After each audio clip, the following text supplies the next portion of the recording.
हाम्रो च्यानल श्रवण काव्यमा यहाँहरूलाई स्वागत छ।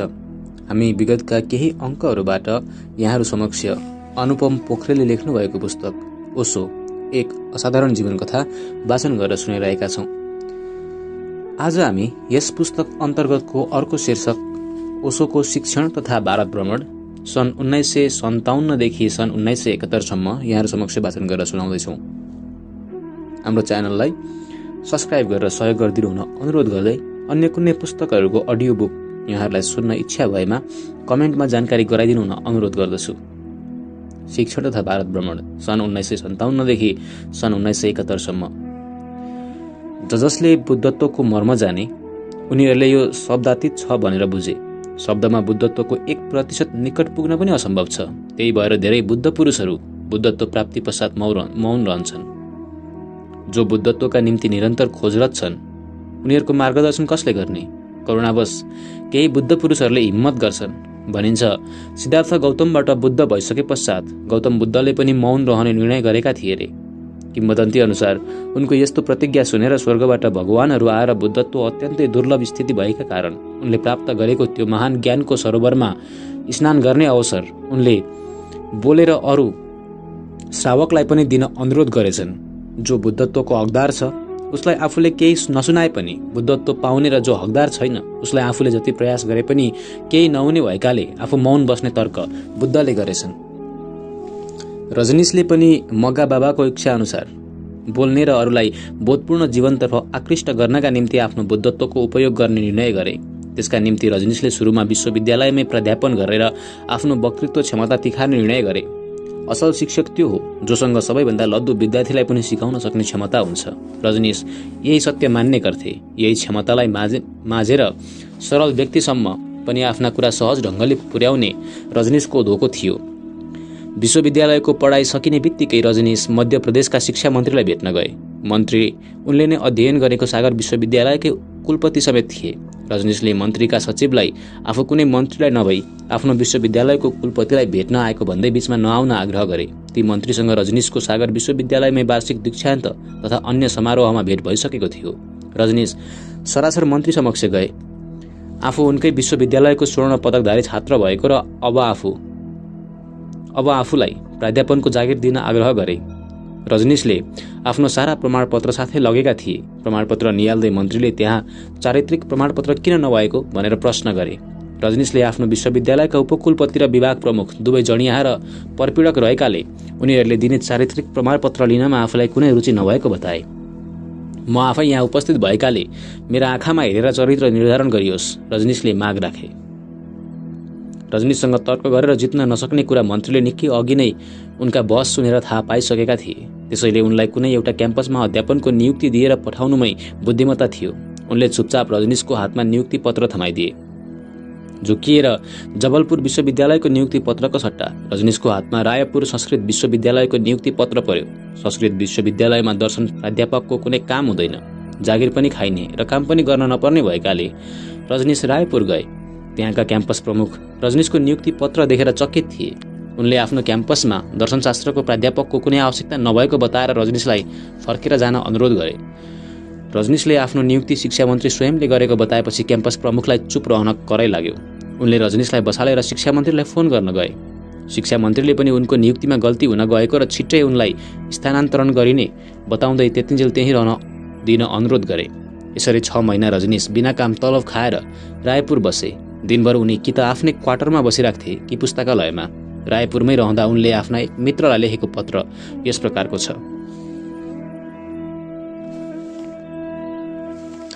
संस्कृत महाविद्यालय रायपुर 23 सेप्टेम्बर 1957। आदरणीय दिरियाजी, म यहाँ हिजो मात्र आइपुगे। अहिले राज्य सरकारको नियुक्ति अनुसार म संस्कृत महाविद्यालय रायपुरमा छु। क्याम्पस हिजैबाट जान थालिसके। हृदयमा अलिकति उदासी छाएको छ। जागिरको सुरुवात भनेको स्वतन्त्र दिनहरूको अन्त्य हो। क्याम्पसमा पढाउने काममा कुनै जीवन्तता छैन। जीवनको सन्देश प्रसारण गर्नमा यो जागिरको कुनै महत्त्व छैन। हृदयको अन्तरमा यो काम मेरा लागि नभएको निश्चित छ। तर पनि हरेकले आफ्नो जीवनको सार्थकता भेटाउने क्षण र दिन धैर्यतापूर्वक प्रतीक्षा गर्नु नै पर्छ। मेरो अहिलेको परिस्थिति भन्दा भिन्न मको जन्म दिएर मलाई द्विज बनाउने छ। दिन छिटै आओस् भनेर म प्रार्थना गर्छु। सत्यलाई कस्तो छ सबैलाई मेरो धेरै माया, 5 या 6 नोभेम्बरतिर म घर जाँदैछु, बाँकी सबै ठिकै छ। लाल साहेब र अरूलाई मेरो नमस्कार सुनाइदिनु होला।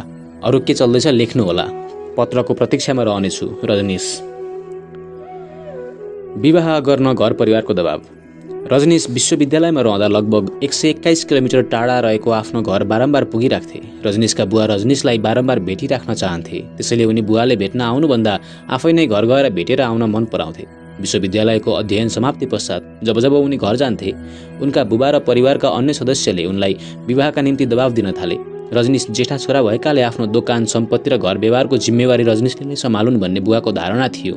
जति नै दबाव र प्रलोभन दिए पनि रजनीशलाई मनाउन भने सकेनन्। रजनीशभन्दा तलका भाइको नाम विजय थियो। रजनीशलाई परिवारले दबाव दिएको देखेर उनी रजनीशको पक्षमा उभिएका थिए। विजयले रजनीशलाई यदि उनी विवाह तथा घर व्यवहारका निम्ति राजी नभए आफू ती सबैको जिम्मेवारी लिन तयार रहेको बताएका थिए।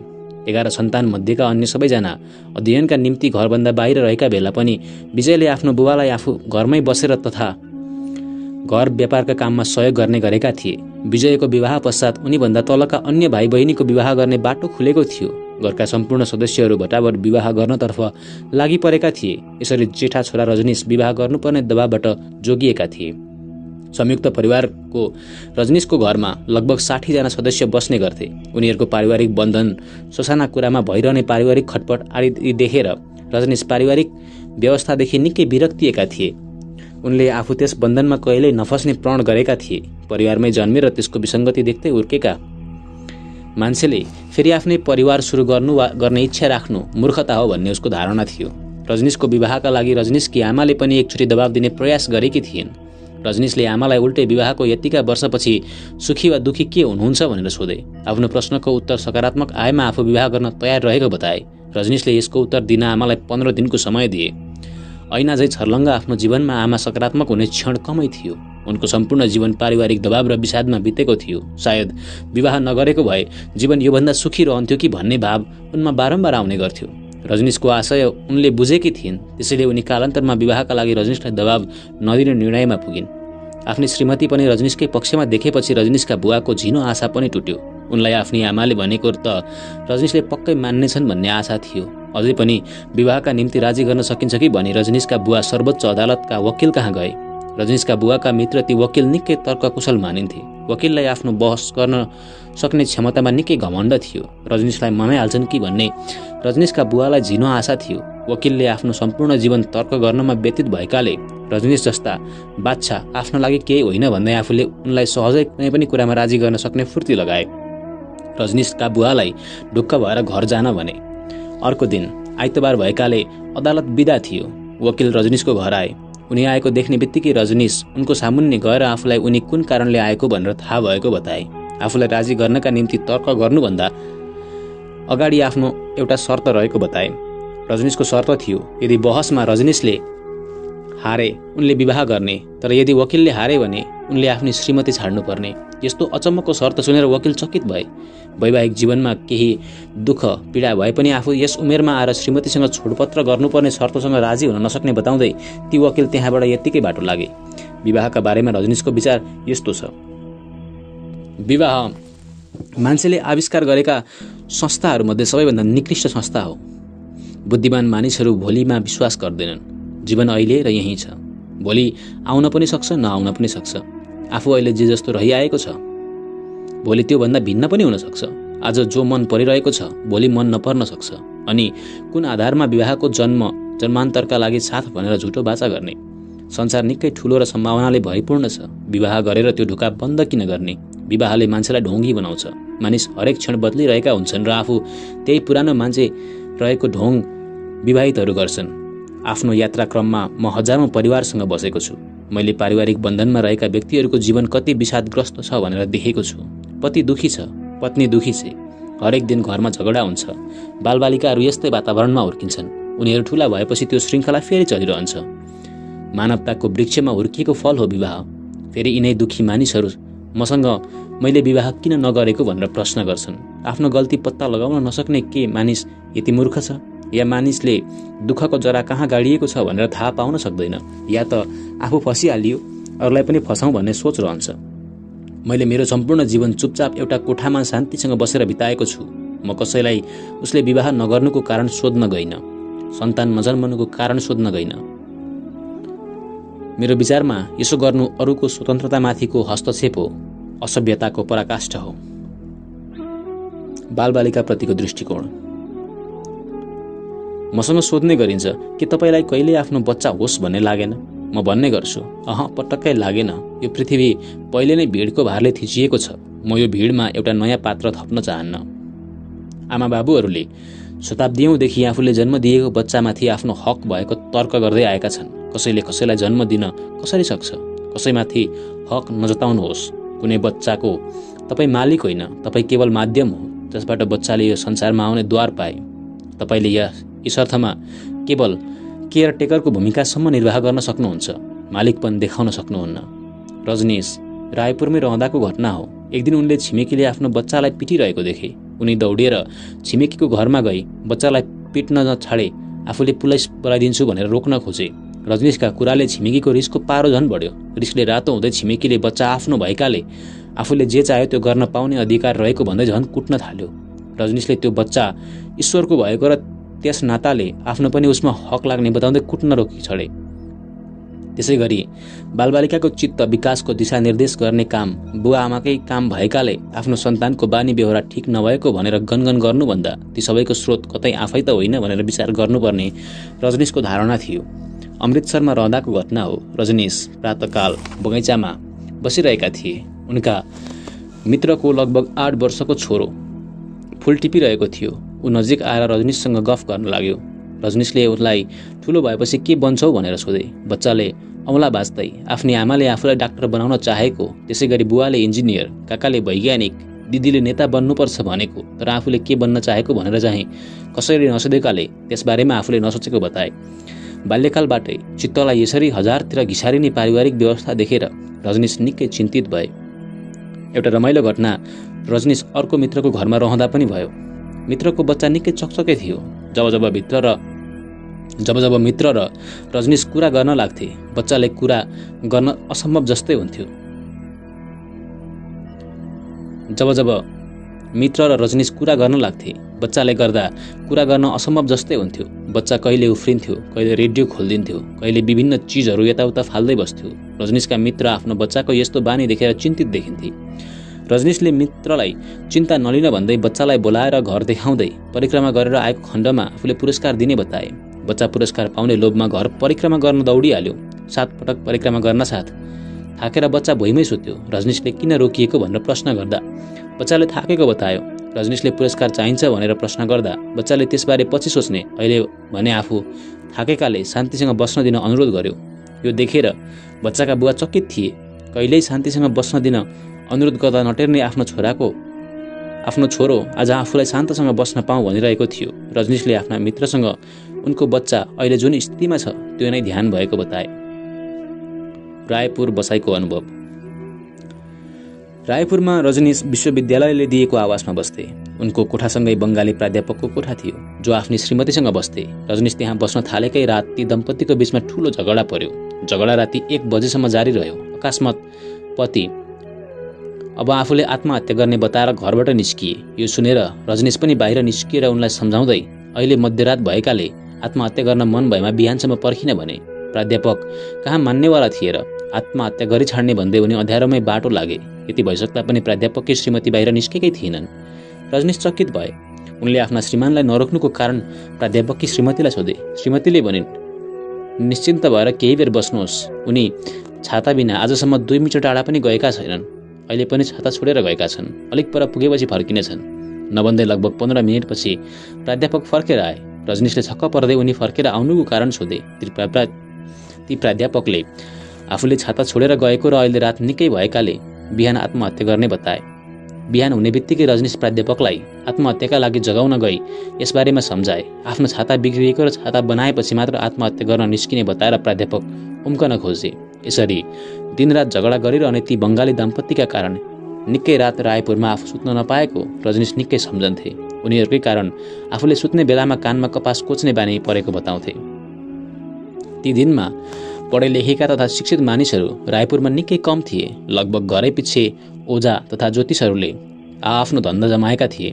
भूतप्रेत तथा दैवी शक्ति प्रति निकै विश्वास गर्ने त्यहाँका मानिसहरू हरेक समस्यामा यिनै ओझा, तान्त्रिक तथा ज्योतिषहरूलाई गुहार्ने गर्थे। रजनीश बस्ने गरेको घर अगाडि पनि त्यस्तै एउटा ज्योतिषीको दोकान थियो। टाढा टाढाबाट मानिसहरू ज्योतिषीको सल्लाह लिन आउने गर्थे। व्यापार होस् वा विवाहको लगन, स्वास्थ्यमा खराबी होस् वा अदालतको तारिख, ज्योतिषीको सल्लाह हरेक क्षेत्रका लागि रामबाण मानिन्थ्यो।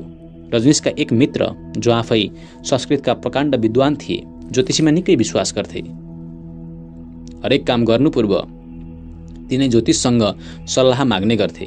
विश्वविद्यालयभन्दा टाढा रहेको आफ्नो घर जानुपर्दा समेत उनी ज्योतिषीको सल्लाह लिने गर्थे। कैयौँ पटक ज्योतिषीले समय अनुकूल नभएको कारण देखाएकाले रोकिएका पनि थिए। आफ्नो मित्रको यस्तो हालत देखेर रजनीशले ती ज्योतिष कहाँ गएर मित्रले दिने गरेको भन्दा 1 रुपैयाँ धेरै दिँदै मित्रलाई पायक पर्ने मिति र समय बताउन आग्रह गरे।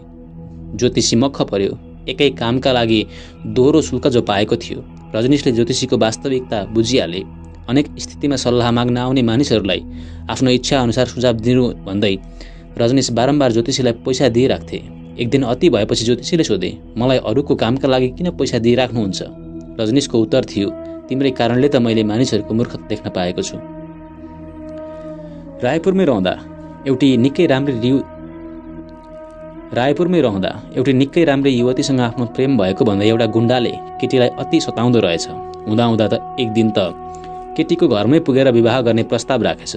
त्यो केटा धेरै पटक जेल परिसकेको थियो। उमेरमा पनि युवतीभन्दा दोब्बर थियो। त्यसैले केटीको परिवारले मान्ने कुरै थिएन। महात्मा गान्धीको सत्याग्रह र भोक हडतालले अङ्ग्रेजलाई भारतबाट लखेट्नमा पारेको प्रभाव हरेक भारतीयको मस्तिष्कमा ताजै थियो। केही सिप नलागेपछि त्यस गुण्डाले पनि केटीको घर अगाडि गएर केटीले विवाह गर्ने नमानेसम्म भोकै त्यहीँ बस्ने भन्दै डेरा जमायो। रायपुरको सहरभर यसको खबर फैलियो। पत्रकारहरू समेत आएर रिपोर्टिङ गर्न थाले। केटीको घर अगाडि निकै भिड जम्मा हुन थाल्यो। केटीका बुबामाथि निकै ठुलो दबाब पर्यो। छोरी दिउँ भने छोरीभन्दा दोब्बर उमेरको र जेल समेत परेको मान्छे, नदिउँ भने उसको मृत्यु भएको खण्डमा आफूलाई आरोप लाग्ने डर। संयोगले ती युवती रजनीशकै छात्रा थिइन्। उनले आफ्ना बुबालाई रजनीशसँग सम्पर्क गरेर सहयोग माग्न सल्लाह दिइन्। केटीका बुबा रजनीश समक्ष गएर आफ्नो समस्या सुनाए। रजनीशले उपाय बताउँदै एउटी निकै बुढी उमेरकी वेश्यालाई त्यो केटा बसिरहेको ठाउँमा गएर केटासँग विवाह गर्न नपाउन्जेल आफू पनि भोक हडताल बस्ने घोषणा गर्न लगाउन उपाय सुझाए। युवतीका बुवाले त्यसै गरे। नभन्दै त्यो बदमास अब फसिने भयो भन्ने डरले त्यसै रात त्यो स्थानबाट कुलेलाम ठोक्यो। रायपुर गर्मी तथा सुक्खा स्थान भएकाले आगलागी भइरहन्थ्यो। रजनीश रायपुरमा रहँदा उनी बस्ने गरेको घर नजिकैको एउटा घरमा आगो लाग्यो। रजनीश त्यहाँ गएर हेर्दा मानिसहरू जलिरहेको घरमा भन्दा अरू नै कुनै कुराप्रति चासो देखाइरहेका देखे। भएको के थियो भने आगलागी भएको घरमा निकै समयदेखि पक्षघात भएकी महिला बस्थिन्। उनी आगलागी हुने बित्तिकै आफ्नो पक्षघात बिर्सिएर दौडिँदै बाहिर आएकी थिइन्। मान्छेहरू सबै अचम्मित भएका थिए। जसै उनीहरूले महिला समक्ष गएर उनलाई पक्षघात भएको र 3 वर्ष ओछ्यानमा परेको घटना याद दिलाए, ती महिला फेरि त्यहीँ लडिन्। रजनीशले यो दृश्य देखे। उनले महिला नजिक गई उनको शरीरमा पक्षघात नभई दिमागमा आफूलाई पक्षघात भएको भ्रमले ज्वरो गाडेको बताएर आफ्नै घर लिएर आए। 30 वर्ष पनि नपुगेकी ती महिला विधवा थिइन्। उनलाई उनका पतिको मृत्यु भएको दिन नै पक्षघात भएको थियो। महिला पुरै उमेर त्यसरी अरूप्रति आश्रित भइरहेको हेर्न रजनीश चाहँदैनथे। घरमा ल्याएपछि हरेक दिन रजनीश उनलाई पक्षघात नभएको बताउँदै जसरी आगलागी भएको क्षण दौडेर बाहिर आउन सकिन् त्यसै गरी फेरि दह्रो आत्मविश्वास जगाएको खण्डमा हिँड्न सक्ने सम्झाउँदै प्रोत्साहित गर्थे। रजनीश उनलाई अझै पनि उनको उमेर रहेको र चाहेको खण्डमा उनको विवाह पनि गराइदिने आश्वासन दिन्थे। नभन्दै बिस्तारै रजनीशले ती महिलामा आत्मविश्वासको सञ्चार गराउन सफल भए। बाँकी मानिसहरू भने रजनीशले त्यसरी चिन्दै नचिनेकी स्त्रीमाथि आफ्नो सम्पूर्ण ऊर्जा केन्द्रित गरेको देखेर चकित थिए। महिला छिट्टै ठिक भइन्। रजनीशले आफ्नो घरमा काम गर्ने एकजना कामदारसँग उनको विवाह गराइदिए। दुवैजनालाई आफ्नै घरमा बस्ने अनुमति दिए। रजनीशले रायपुर छोड्दासम्म ती महिला गर्भवती भइसकेकी थिइन्। उनी आफ्नो नयाँ विवाहबाट निकै खुसी थिइन्। जबलपुरमा प्राध्यापन। जबलपुरका क्याम्पसहरूमा सन् 1957 भन्दा अगाडि अन्य शहरमा रहेका विश्वविद्यालयसँग आबद्ध थिए। त्यसपश्चात भने यी सबै क्याम्पस गाभेर जबलपुर विश्वविद्यालय बनाइयो, जहाँ रजनीशले लामो समयसम्म दर्शनशास्त्र पढाए। यस विश्वविद्यालयमा कतिपय सहकर्मी रजनीशको विद्यार्थी कालमा रजनीशकै प्राध्यापक पनि रहिसकेका थिए। रजनीशले आफू विद्यार्थी रहँदा अनुभव गरेका शिक्षकका कमी आफू शिक्षक हुँदा पूरा गरेर पूर्ण शिक्षक बन्ने प्रयत्न गरे। यिनको दर्शनशास्त्रको कक्षामा सम्पूर्ण विद्यार्थीलाई बहस गर्न छुट थियो। यसैकारण उनको कक्षामा सबै मिलेर दिनहुँ हरेक विषयको विभिन्न कोणबाट बहस चलिरहन्थ्यो। किताबी पढाइमा केन्द्रित रहनुभन्दा रजनीश हरेक विषयमा स्वस्फूर्त बहस गराउन रुचाउँथे। बहस गरेर चिन्तन मनन गरेर दिमाग तिखारिसकेपछि पाठ्यक्रम जाबो त एकै रातमा पढिसकिन्छ भनेर उनी आफ्ना विद्यार्थीहरूलाई हौस्याउँथे। आफूले भनेका कुरा बहस नगरी स्वीकार गर्न उनले मनाही गरेका थिए। त्यसैले कुनै पनि विषयमाथि बहस साझा निचोडमा नपुगुन्जेल त्यो विषय समाप्त भएको मानिन्नथ्यो। आफै विषय बहसमा सहभागी हुन पाएपछि आफैले तर्कका हरेक कोड नापेपछि विद्यार्थीले पाठ कण्ठ गर्नुपर्ने आवश्यकता रहन्थेन। त्यसैले रजनीशका विद्यार्थी तीक्ष्ण हुँदै गए। आफ्नो कक्षामा विद्यार्थीलाई दिने गरेको स्वतन्त्रताका कारण पनि रजनीश धेरै विद्यार्थीबीच प्रिय र आदरणीय बन्दै थिए। त्यतिबेला केटा र केटी छुट्टा छुट्टै बेन्चमा बस्ने चलन थियो। रजनीशले केटाकेटी मिसमास गरेर बस्ने चलन बसाए। त्यस जमानाको भारतमा त्यसरी छात्र छात्रा मिसाएर बस्नु निकै नै अनौठो मानिन्थ्यो। त्यसैले सुरुमा त विद्यार्थी लजाए, बिस्तारै रजनीशले सबैलाई मिसिएर बस्ने कुरामा मनाए।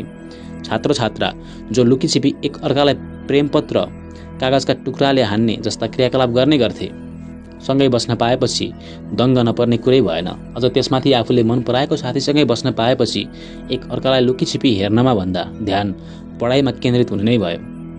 रजनीशको कक्षामा स्वच्छन्दता देखेपछि अन्य कक्षाका छात्र छात्रालाई ईर्ष्या लाग्नु स्वाभाविकै थियो। उनीहरू सबै मिलेर क्याम्पस प्रमुख समक्ष गएर रजनीशको कुरा लगाए। परिणामस्वरूप रजनीशलाई स्पष्टीकरणका लागि बोलाइयो। रजनीशले प्रमुखलाई उल्टै आफू विद्यार्थी रहँदाका दिनहरू सम्झन आग्रह गर्दै कसरी ती दिनमा सँगै बस्न नपाएका कारण सारा ध्यान पढाइको सट्टा विपरीत लिङ्गीतर्फ केन्द्रित हुने गरेको याद दिलाए। प्रमुखले आफ्ना कलेजका दिन स्मरण गर्दै रजनीशकै पक्ष लिएर रजनीशलाई उनको तरिका जारी राख्न स्वीकृति दिए। यस घटना पश्चात अन्य विषयका विद्यार्थी पनि आफ्नो कक्षा छोडेर रजनीशको कक्षामा उपस्थित हुन थाले। अन्य प्राध्यापकको कक्षा कोठा सुनसान हुन थाल्यो। उता रजनीशको कक्षामा भने खुट्टा टेक्ने ठाउँसम्म पनि हुँदैन थियो। योभन्दा पहिले दर्शनशास्त्रको कक्षामा यस्तो भिड कहिले लाग्ने गरेको थिएन। हरेक विभागका प्राध्यापक हैरान थिए। ईर्ष्याले जलेका प्राध्यापक चुप लाग्ने सम्भावनै थिएन। उनीहरू पनि क्याम्पस प्रमुख कहाँ रजनीशको चुक्ली लिएर पुगे। प्रमुखले सबैलाई रजनीशको कक्षामा लिएर गए। रजनीशको कक्षामा दुर्लभ दृश्य थियो, जहाँ अन्य कक्षामा हल्ला गर्दै अनुशासनमा नरहने हाई काट्ने विद्यार्थी रजनीशको कक्षामा चुइक्क आवाज ननिकाली प्रवचन सुनिरहेका थिए। अनुशासन भङ्ग गर्नुपर्ने सम्पूर्ण बाध्यताको ढोका रजनीशले बन्द गरिदिएका थिए। हरेक छात्र छात्रा आफूले रुचाएको व्यक्तिसँगै बसिरहेकाले त्यहाँ लुकीछिपी हेराहेर गर्नुपर्ने अवस्था थिएन। कसैले कसैलाई ढुङ्गा हानेर बोलाइरहनु पर्ने पनि थिएन। दमनका निम्ति रजनीशको कक्षामा स्थानै थिएन। भित्र पस्दा र बाहिर जाँदा कसैले कराएर अनुमति लिनु पर्दैन थियो। यी सबै कारणले रजनीशको कक्षामा जति नै छात्र छात्रा भए पनि अपूर्व शान्ति रहने गर्थ्यो। रजनीशले आफ्नो कक्षामा अर्को पनि अनौठोको कुरा भित्र्याए। 40 मिनटको कक्षामा उनी 20 मिनट पाठ्यक्रमबाट पढाउँथे। बाँकी 20 मिनट त्यसको खण्डन गर्थे। विद्यार्थीहरू सुरुमा त रनबुल्लमा परे, तर रजनीशले परीक्षामा उत्तीर्ण हुनलाई पाठ्यक्रमको कुरा लेख्ने, दार्शनिक बहसको बाटो खुला राख्नका लागि आफ्नो पछिल्लो 20 मिनटको तर्क सुन्ने भनेर स्पष्ट पारेपछि उनीहरूको दुविधाको समाधान भयो। हरेक प्राध्यापक केवल तलब पकाउनका निम्ति पढाउँथे। रजनीश भने आफ्नो तलब लिनसम्म कहिले लेखा गएनन्। हरेक महिना आफ्नो तलब लिन जाने जिम्मेवारी उनले कुनै विद्यार्थीलाई दिएका थिए। त्यस विद्यार्थीलाई पनि उनको आदेश थियो उसलाई चाहिए जति आफै राखी बाँकी आफूलाई ल्याइदियोस्। विश्वविद्यालय रहन्जेल उनले यो बानी कायमै राखे। तलब वितरण गर्ने कर्मचारी त एकचोटि आफ्नो तलब लिन कहिले नआउने अचम्मको मानिस को रहेछ भनेर रजनीशलाई हेर्न नै आएका थिए। पूरा वर्षका लागि भनेर बनाएको पाठ्यक्रम रजनीशले 2 महिनामै पढाएर सिद्ध्याउँथे। रजनीशको यो बानीको पनि डाहा नगर्ने नभएका होइनन्, तर आफ्ना विरोधीको धतुरो झार्ने रजनीशको बानीदेखि सबै डराउँथे। बिस्तारै बाँकी समय उनी भारतका विभिन्न ठाउँमा गई विश्वविद्यालयहरूमा भाषण दिने गर्न थाले। अखबारहरूमा रजनीश कहिले मद्रासमा भएको त कहिले कलकत्तामा भएको खबर छापिन्थ्यो। आफ्नो विश्वविद्यालयबाट उनले बिदा लिएकै हुँदैनथे, तलब पनि आइराख्थ्यो। जबलपुर विश्वविद्यालयमा यसरी नै रजनीश 9 वर्ष बिताए। यिनै दिनमा एकजना मित्रले आफ्नो घरमा उपलब्ध गराएको एउटा सानो मन्दिरमा रजनीशले ध्यान सिकाउन सुरु गरेका थिए। सिंहमरमरले बनेको त्यस मन्दिरमा ध्यान सिक्न भनेर उनका धेरै विद्यार्थी तथा सहकर्मी प्राध्यापक आउने गरेका थिए। जबलपुरका सहकर्मीहरू दिमागको बुद्धिको उपयोग धेरै गर्नेहरूलाई शान्त भई बस्न र वस्तुहरूलाई तिनको वास्तविक स्वरूपमा देख्न निकै गाह्रो पर्छ। ज्ञान नै त्यस प्रकारका व्यक्तिहरूको आँखाको पर्दा बन्न पुग्छ। मेरा विश्वविद्यालयका सहकर्मी प्राध्यापकहरू त्यस्तै थिए। बुद्धिवादी व्यक्तिहरूको र प्राध्यापक बनाउँदाहरूको मूर्खताबारे मलाई राम्रो ज्ञान छ। उनीहरू हरेक व्यक्ति र घटनालाई आफ्नो मृत ज्ञानको सन्दर्भमा राखेर दाज्ने गर्छन्। सुन्ने कला त उनीहरूमा पटक्कै हुँदैन। हरेक क्षण उनीहरूको दिमाग हल्लामा हुन्छ, यति धेरै हल्ला कि कुनै कुराले त्यहाँ प्रवेश पाउन असम्भव हुन्छ। बुद्धत्व अति सामान्य प्रक्रिया हो। योसँग डराउनु पर्ने कुनै आवश्यकता नै छैन। तर युगौँदेखि धर्मले सामान्य व्यक्तिहरू बुद्धत्व पाउन योग्य नभएको बताउँदै आएको छ। यो सरासर गलत हो। गौतम बुद्ध हुन् या श्रीकृष्ण, यी सबै सामान्य व्यक्ति हुन्। भागवतता उनीहरूमा बुद्धत्व पश्चात आएको हो। जबलपुरका धेरै प्राध्यापकले रजनीशलाई विद्यार्थी कालमा पढाएका थिए। पछि यिनै प्राध्यापक रजनीशका सहकर्मी भएका थिए। उनको प्रखरताका कारण सहकर्मीहरू उनलाई समकालीनका रूपमा स्वीकार गर्न सक्दैनथे। स्टाफ रुममा रजनीशले बस्ने गरेको कुर्सीमा कोही बस्दैनथे। बरु सबै रजनीशको कुर्सीभन्दा 1-2 कुर्सी छोडेर बस्न रुचाउँथे। यसको कारण जान्न रजनीशले एक दिन पिउनलाई सोधे। पिउनले उनीदेखि अरू प्राध्यापक डराउने गरेको बताए। आफू यति सामान्य आचरणको व्यक्ति हुँदाहुँदै पनि अन्य प्राध्यापकहरूसँग आफूदेखि डराउनुको कारण छक्क पर्दै रजनीशले पिउनलाई सोद्धा पिउनले भने, ती बुढा प्राध्यापक अझै पनि केटाकेटीहरू र राजनीतिका बारेमा केटाकेटी गफ गर्ने गर्छन्। ती बुढा प्राध्यापक अझै पनि केटीहरू र राजनीतिका बारेमा केटाकेटी गफ गर्ने गर्छन्। उनीहरूलाई रजनीशको ऊर्जापूर्ण व्यक्तित्वका अगाडि लाज हुने गर्छ। यसै बेला रजनीशले डाक्टर रनाल्डलाई फेरि भेटेका थिए, जो उनको स्नातकोत्तर परीक्षाका परीक्षक थिए। रनाल्ड निकै वृद्ध भइसकेका थिए। त्यसबेला रजनीशले आफूलाई 100मा 100 पुग्न योग्य भन्दै 99 नम्बर दिएको छात्र भन्दै चिनाए। रनाल्डले उनलाई चिनेर खुसी हुँदै आफूले 33% भन्दा माथि कसैलाई नदिएको र रजनीश मात्र लगभग पूर्णाङ्क पाउन सफल छात्र भएको सम्झना गरे। रजनीशले यो बेला पनि रनाल्डलाई छाडेनन्। आफू पूर्णाङ्क नै पाउन योग्य हुँदाहुँदै रनाल्डले आफ्नो दम्भ जोगाउन 99 दिएको आरोप लगाए।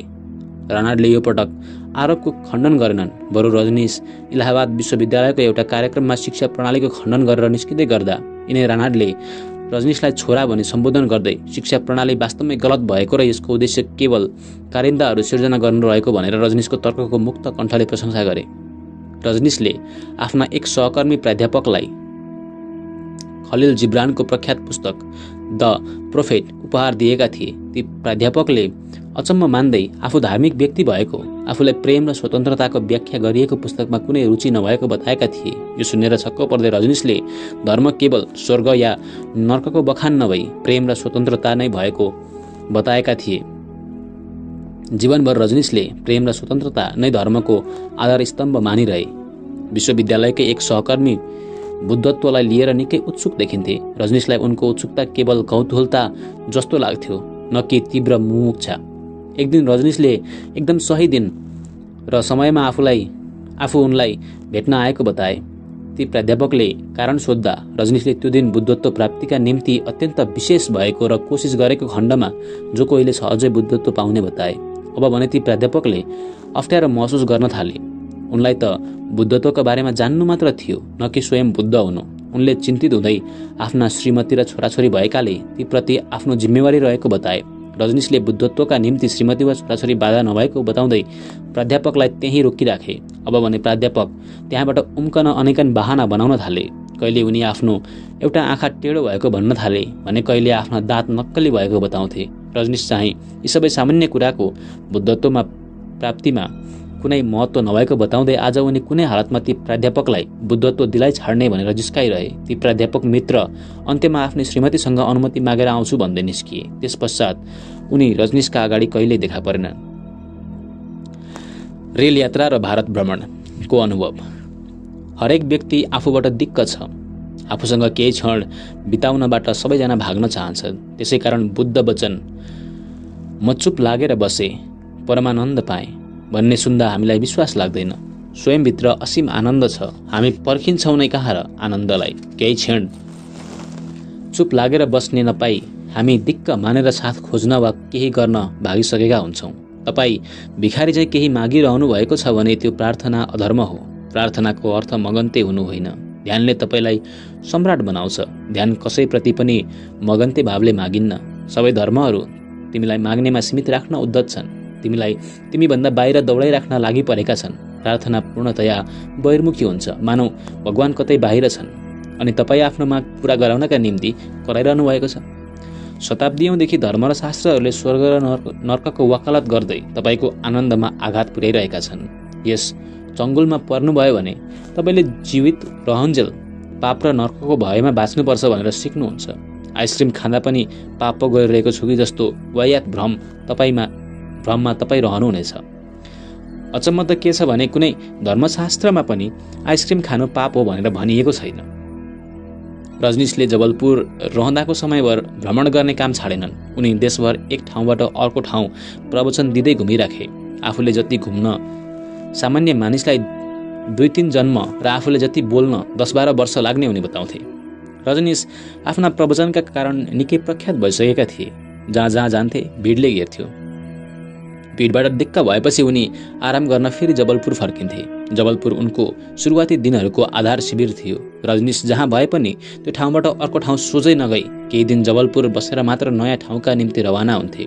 जबलपुरमा पनि उनलाई धेरैले पछ्याउन थालेपछि, बाहिरका मान्छेहरू पनि भेट्न भनेर जबलपुरसम्म आउन थालेपछि उनको यो क्रम भङ्ग भयो। 20 वर्षसम्म रजनीशको घुमन्ते जीवन जारी रह्यो। सुत्नका लागि उनलाई ठुल्ठुला 3वटा सिरानी चाहिन्थ्यो। टाउको मुनि र आफ्नो दुवै छेउमा सिरानी राखेपछि मात्र निदाउन सक्थे। त्यसैले जहाँ जाँदा पनि उनी एउटा ठुलो सुटकेस बोकेर हिँड्थे जसमा 3वटा सिरानी अटाउँथ्यो। रेल नै उनको घर जस्तो भएको थियो। यो नै एकमात्र ठाउँ थियो जहाँ उनले थोरै भए पनि आराम पाउँथे। रेलबाट ओर्ले लगत्तै हरेक दिन 5 वा 6वटा गोष्ठी, पत्रकार सम्मेलन, क्याम्पसमा सम्बोधन आदि कार्यक्रमहरू उनलाई कुरेर बसेका हुन्थे। पछि घुम्न छाडेर बम्बईमा एकै ठाउँ बस्न थालेपछि उनलाई रेलमा सुत्ने बानीबाट घरमा सुत्ने बानी बसाल्न निकै समय लागेको थियो। हुन पनि उनका अनेक रात रेलवे प्लेटफर्ममा बित्थ्यो। भारतीय रेलवे प्रणालीलाई यत्रो लामो समय लगाएर रजनीशले जति कसले चिन्यो होला र। सधैँ ढिलो गरी आउने भारतीय रेल 2-4 घण्टा ढिलो आउँदा कसैले कुनै अचम्म मान्थेनन्। बरु रेल आफ्नो तालिका अनुसार निर्धारित समयमा आइपुग्दा मानिस अचम्ममा पर्थे। एक दिन रजनीशले रेल ठ्याक्कै निर्धारित समयमा आइपुगेको देखे। यो देखेर उनी खुसी भएर रेल चालकलाई धन्यवाद दिए। रजनीशले बोलुन्जेलसम्म रेल चालक लजाइरहेको थियो। पछि थाहा भयो रेल के को समयमा आएको हुनु। यो त झन् 24 घण्टा ढिलो आइपुगेको रहेछ। संयोग के परेछ भने अघिल्लो दिन आइपुग्नु पर्ने समयमा त्यो दिन आइपुगेको रहेछ। त्यही कारणले रजनीशले प्रशंसा गरुन्जेल चालक लजाइरहेको रहेछ। चकित हुँदै रजनीशले छेउमै उभिएका स्टेसन मास्टरलाई सोधेछन्, रेल यदि सधैँ नै ढिला आउने भए समय तालिकाको के महत्त्व रहेर? स्टेसन मास्टरले जवाफ फर्काएछन्, कति घण्टा ढिलो भयो भनेर थाहा पाउन पनि त समय तालिका चाहिन्छ नि हजुर।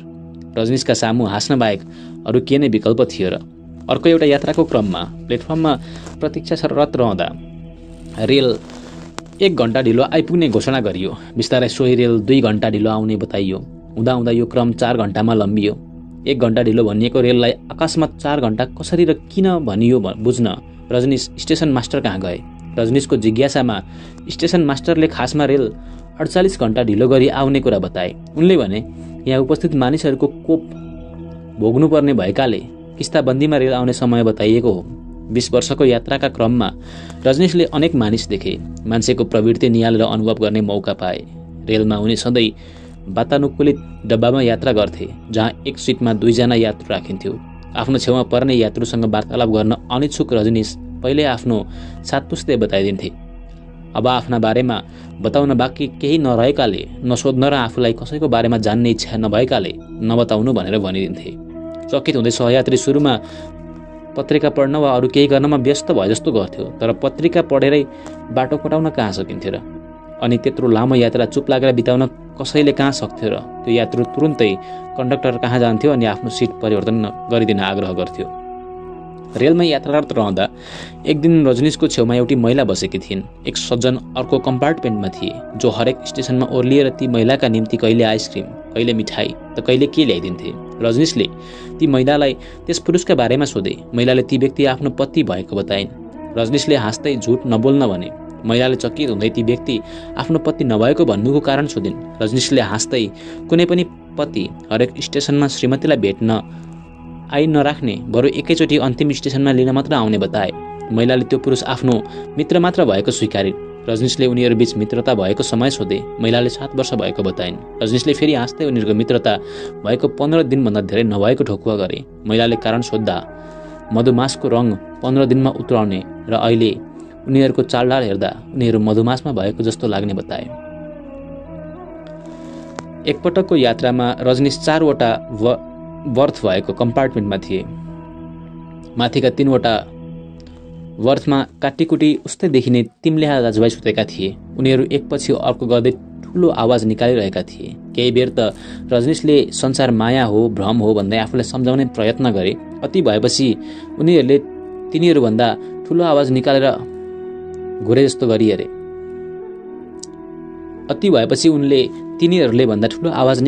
जस्तो गरिहेरे। रजनीशको आवाजले तिनै दाजुभाइ बेउजिएर उनलाई हेर्न तल ओर्लिए। रजनीशका ठुल्ठुला डरलाग्दा आँखा खुल्लै थिए र रजनीश चाहिँ घुरिरहेका थिए।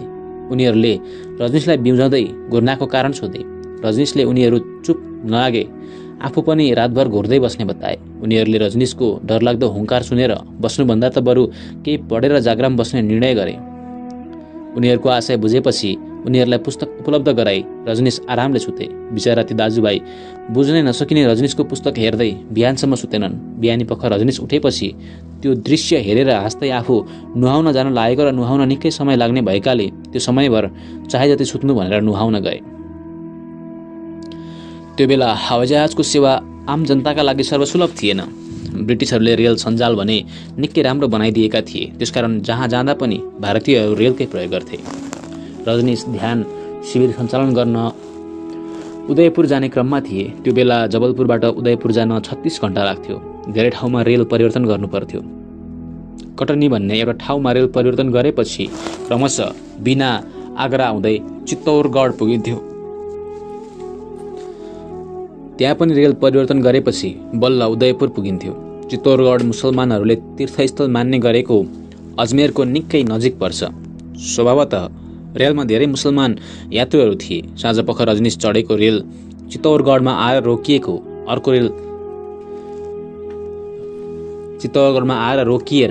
अर्को रेल पर्खिन थाल्यो। रजनीश ओर्लिएर प्लेटफर्ममा टहल्न थाले। उनले धेरै मुसलमानहरू रेलबाट ओर्लिएर प्लेटफर्ममा साँझको नमाज पढिरहेको देखे। रजनीश उनीहरू प्रार्थनामा कतिको मग्न छन् भनेर जाँच्नका निम्ति हरेकको नजिक गई रेल छुट्यो भनेर कराउन थाले। रजनीशको अनुमान मुताबिक कोही पनि प्रार्थनामा मग्न थिएनन्। सबैको ध्यान रेल छुट्ला कि भन्नेमै थियो। जब उनीहरू रजनीशसँग आफ्नो प्रार्थना बिथोलेको भनेर रिसाए, रजनीशले आफूले कसैलाई नचिनेको र आफू एक्लै बोलिरहेको बताए। प्रार्थनामा मग्न मान्छेले किन मेरो बोलीमा ध्यान दिएको भनेर उल्टै प्रश्न गर्दा सबै निरुत्तर रहे। एकपटक रजनीश बम्बईमा कलकत्ता जाँदै थिए। निकै लामो यात्रा थियो, लगभग 48 घण्टाको। कलकत्ता पुगेपछि रजनीशले प्रतिदिन 5वटाका दरले प्रवचन दिनुपर्ने थियो। त्यसकारण रेलमा चाहिए जति आराम गर्ने उनको मनसुबा थियो। स्टेसनमा सयौं मानिस रजनीशलाई माला लगाउँदै उनको चरण छुँदै बिदा गर्न उपस्थित थिए। यो दृश्य रजनीशका सहयात्रीले ध्यानपूर्वक हेर्दै उनी कुनै ठुलै मान्छे भएको अनुमान लगाइरहेका थिए। रजनीश रेलको डिब्बामा चिरेर आफ्नो बर्थमा बस्न साथ ती व्यक्तिले रजनीशको चरण छोए। उनले आफू असल गुरुको खोजमा रहेको र रजनीशको दर्शन पश्चात आफ्नो खोज अन्त्य भएको भन्दै भावविवल भएको अभिनय गरे। जातले ती मान्छे ब्राह्मण थिए। रजनीशले तुरुन्तै आफू मुसलमान भएको बताए। त्यो बेला ब्राह्मण भएर मुसलमानलाई छुनु समेत पाप मानिन्थ्यो। चरण स्पर्श गर्नु त परै जाओस्। ती व्यक्ति तर्सिएर राम नाम जप्दै नुहाउन गए। नुहाएर आइसक्दा पनि उनको मुहारमा विषाद भाव व्याप्त थियो। अब भने रजनीशले उनी बेकारमा सन्तापग्रस्त भएको भन्दै आफू हिन्दू भएको बताए। ती व्यक्तिले फेरि रजनीशको खुट्टामा चुम्बन गर्न थाले। रजनीशले फेरि आफ्नो दारी हेर्नु भन्दै आफू मुसलमान नै भएको बताए। रजनीशको व्यवहारले रुनु न हाँस्नु भएका ती व्यक्ति फेरि नुहाउन दौडिए। नुहाएर आइसकेपछि कन्डक्टर समक्ष गएर आफ्नो स्थान परिवर्तन गरिदिन आग्रह गरे। कन्डक्टरले आफूलाई रजनीशलाई राम्रोसँग चिनेको भन्दै बेकारमा उनलाई आरोप नलगाउन आग्रह गरे। कन्डक्टरले रिजर्भ गरिसकेको स्थान परिवर्तन नगर्ने बताए। रजनीशले यात्राभर उनलाई यति सताए कि अन्त्यमा ती ब्राह्मण बाध्य भएर रजनीश चाहे हिन्दू हुन् वा मुसलमान आफूलाई कुनै मतलब नभएको र उनी पक्कै महान गुरु भएको भन्दै आफ्नो शिष्यत्व स्वीकार गर्न अनुरोध गर्न थाले। रजनीश एकपटक कुनै मित्रको कारमा मित्रसँगै बसेर यात्रा गर्दै थिए। एक्कासी उनीहरू चढेको कार पुलबाट 20 फिट तल खस्यो। ती मित्र निकै विद्वान थिए। रजनीशसँग विचार रहित मस्तिष्क कुनै पनि अवस्थामा सम्भव छैन भनेर तर्क गरिरहन्थे। चेतना कुनै चिज वा वस्तुको उपस्थितिमा मात्र हुन्छ, शून्य मस्तिष्क जस्तो कुनै चिज हुन्न भन्ने उनको तर्क थियो। तार्किक हिसाबले ठिकै भए पनि ध्यानको अवस्थामा यो सम्भव छ भनेर रजनीश उनलाई सम्झाइराख्थे। तर यी मित्र यो त्यो स्वीकार्न राजी थिएनन्। दुर्घटनाको क्षणमा भने मित्रले त्यो अनुभव गरे, सन्तुलन गुमाएर कार तल खस्दै थियो। अबको आउने क्षण मृत्युको हुन सक्थ्यो। आफ्नो तर्फबाट केही गर्न सम्भव थिएन। अकस्मात ती मित्रले आफू विचाररहित अवस्थामा भएको अनुभव गरे। दुर्घटनाले कुनै मानवीय क्षति भएन। पुरै ध्वस्त भएको कारबाट रजनीशले मित्रलाई निकाल्दा मित्र खुसीले नाच्दै थिए। यो दुर्घटना ती मित्रका निम्ति वरदान साबित भयो। त्यस घटना पश्चात उनले रजनीशसँग कहिले तर्क गरेनन्।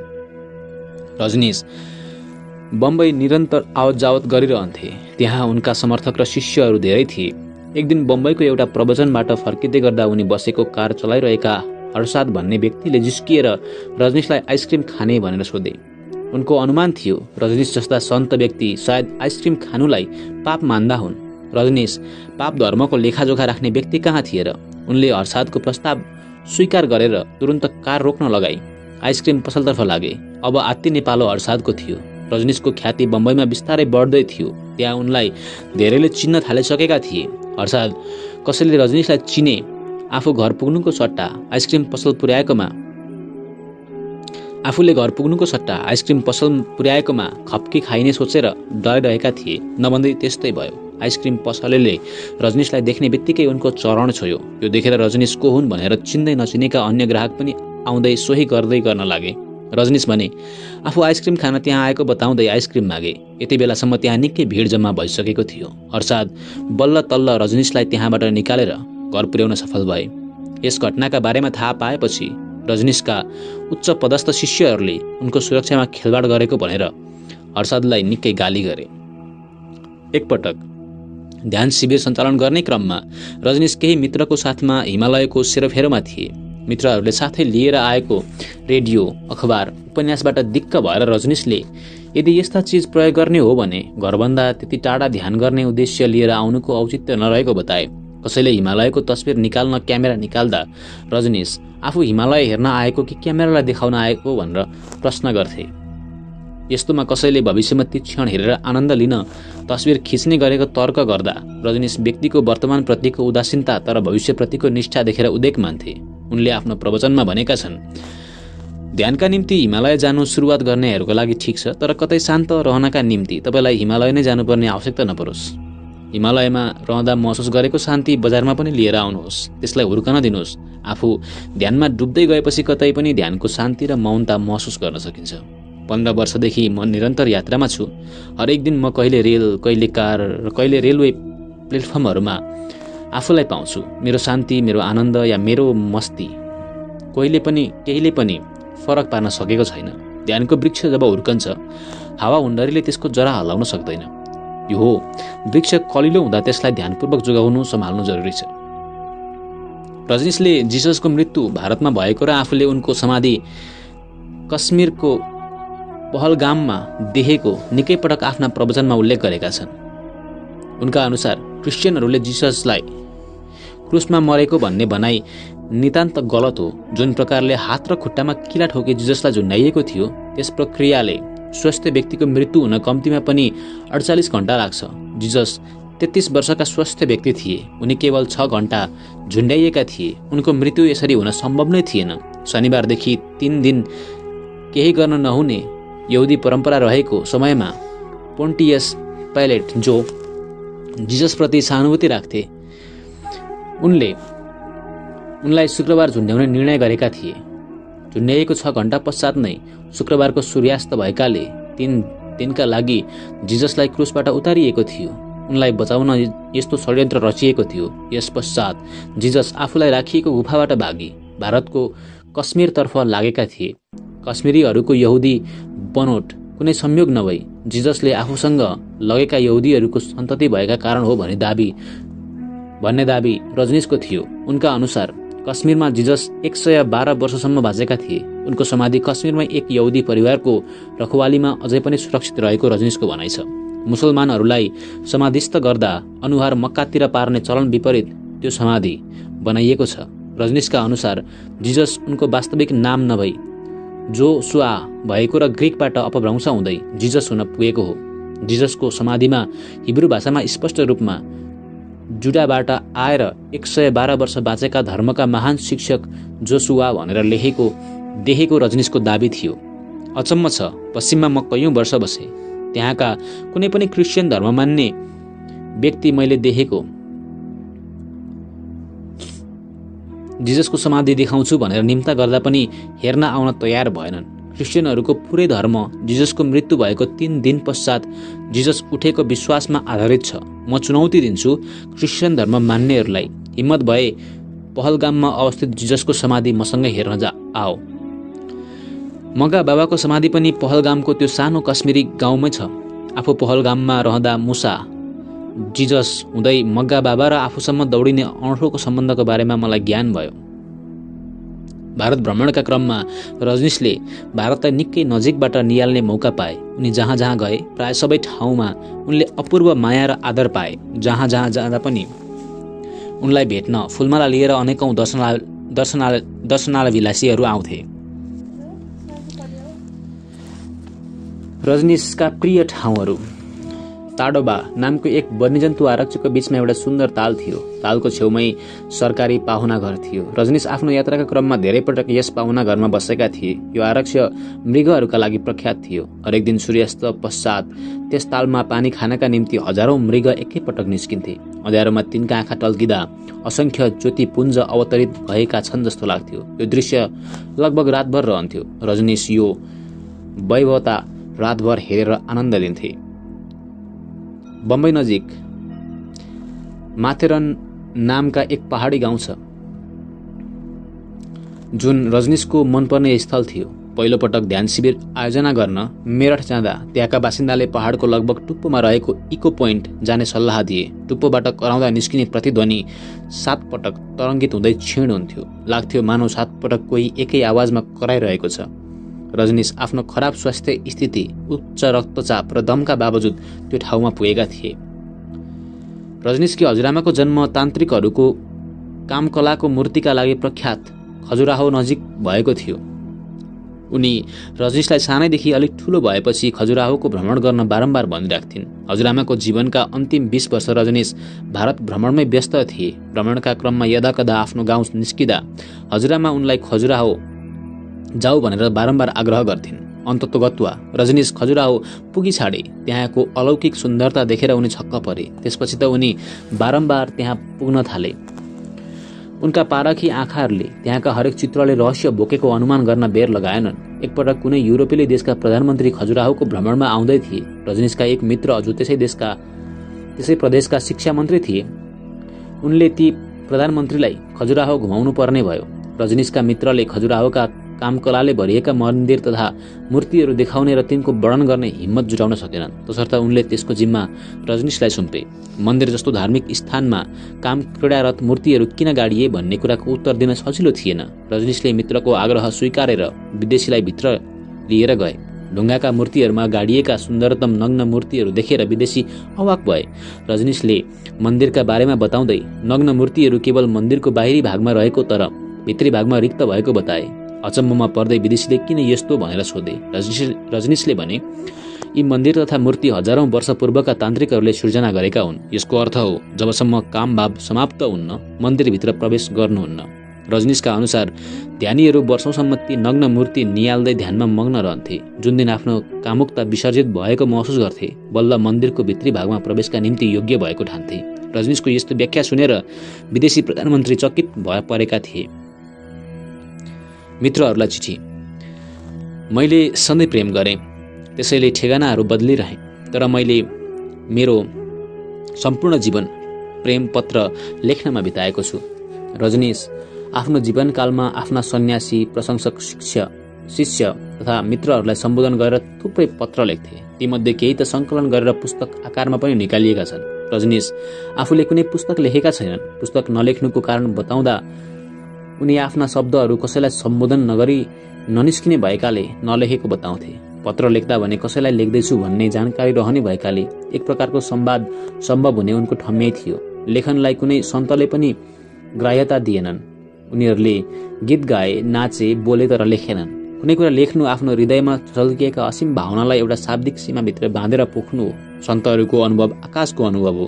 तिनलाई शब्दमा व्यक्त गर्नु निकै कठिन काम हो। त्यसकारण मैले कुनै पुस्तक लेखिनँ। मैले केवल केही निकट मित्रलाई पत्र लेखेँ, यो सोचेर कि उनीहरूले मेरो इसारा बुझ्नेछन्। रजनीशले सम्बोधन नगरी लेखेका पत्रका उदाहरण।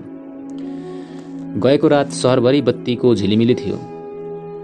मेरी सोहन, मैले सोचेँ तिमीले पनि केही दीप बाल्यौ होला। तीमध्ये केही मेरो यादमा पक्कै थिए होलान्। त्यसपछि आँखाभरि झलझली तिमीले बोलेका ती दीप आउन थाले। ती पनि आउन थाले जुन तिम्रो प्रेमले सदा बलिरहेका छन्। यहाँ म अर्को दिन पनि बस्नेछु। तिम्रा बारेमा सबैसँग कुरा गरेको छु। सबै तिमीलाई भेट्न इच्छुक छन्। रजनीशले सोहनलाई निकै पत्रहरू लेखे। आफ्ना प्रवचनहरूमा सधैँ उनी सोहनलाई आफ्नी प्यारे शिष्या भनेर सम्झिराख्थे। तिम्रो पत्र पाएँ। कति प्रेमपूर्वक कर गर्छौ सधैँ लेख्नलाई। म यहाँ शून्यतामा डुबेको छु। म बोल्छु, काम गर्छु, तर म भित्र एउटा विराट मौन छ, अचल। त्यसैले त म एकैपटक दोहोरो जीवन बाँचिरहेको छु जस्तो लाग्छ। कस्तो विचित्र लीला! सायद सम्पूर्ण जीवन नै लीला हो। यसप्रति साक्षीभाव जगाउनाले नै स्वतन्त्रताको आयाम खुल्छ। सत्य भन्नुपर्दा जगत नै माया हो, सपना हो। मुख्य प्रश्न त्यस मायालाई, त्यस भ्रमलाई कसरी त्याग्नु होइन, बरु त्यसप्रति कसरी जागृत रहनु हो। त्यसप्रतिको जागृतिसँगै एउटा नौलो परिवर्तन हुन्छ। जीवनको केन्द्र नै बदलिन्छ। त्यति बेला त्यो शरीरबाट आत्मामा सरेर त्यहीँ स्थापित हुन्छ। त्यस पश्चात के हुन्छ? त्यहाँ के हुन्छ भन्ने कुरा शब्दातीत छ। शब्दमा त्यसलाई कहिल्यै बाँध्न सकिएन, न त सकिन्छ। आफैले त्यसको अनुभव गर्नुको कुनै विकल्प छैन। मृत्युको स्वाद नमरी थाहा नभए जस्तै सत्यको अनुभव पनि आफै नै त्यसमा अवतरित नभई सम्भव हुन्न। परमात्माले तिमीलाई त्यो स्वादले खुसी बनाउन्। तिम्रो पत्र पाएँ। जुन सत्यका बारेमा तिमीले कुरा गरेकी छौ त्यो मसँग छ। कुनै पनि क्षण तिम्रो पनि हुन सक्छ। यो त हरेकको गहिराईभित्र रहेको सम्भावना हो, जसको केवल उत्खनन गर्न जरुरी छ।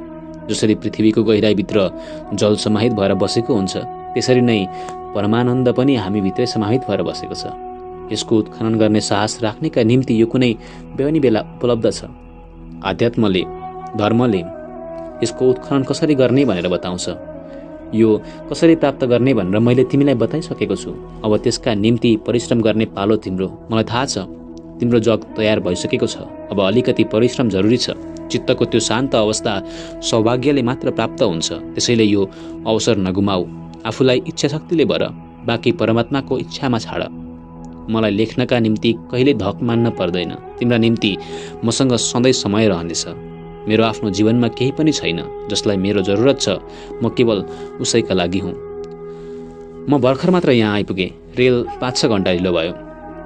तिमी मैले पुग्न साथ तिमीलाई लेखौँ भन्ने चाहन्थ्यौ, त्यसैले यो पत्र लेख्दैछु। यात्राभर तिमीलाई सम्झिरहेँ। तिम्रा आँखाबाट खसिरहेका विदाईका आँसु, प्रेम र हर्षको आँसुभन्दा पवित्र संसारमा अरू केही छैन। यहाँ हिजो आइपुग्न साथ तिम्रो पत्र आयो कि भनेर खोजेँ। कस्तो बिर्सिएछु। हिजो त आइतबार पो रहेछ। आज पत्र पाएँ। थोरै शब्दमा कति धेरै कुरा। जब हृदय भरिएको हुन्छ त्यो शब्द मार्फत पोखिन्छ।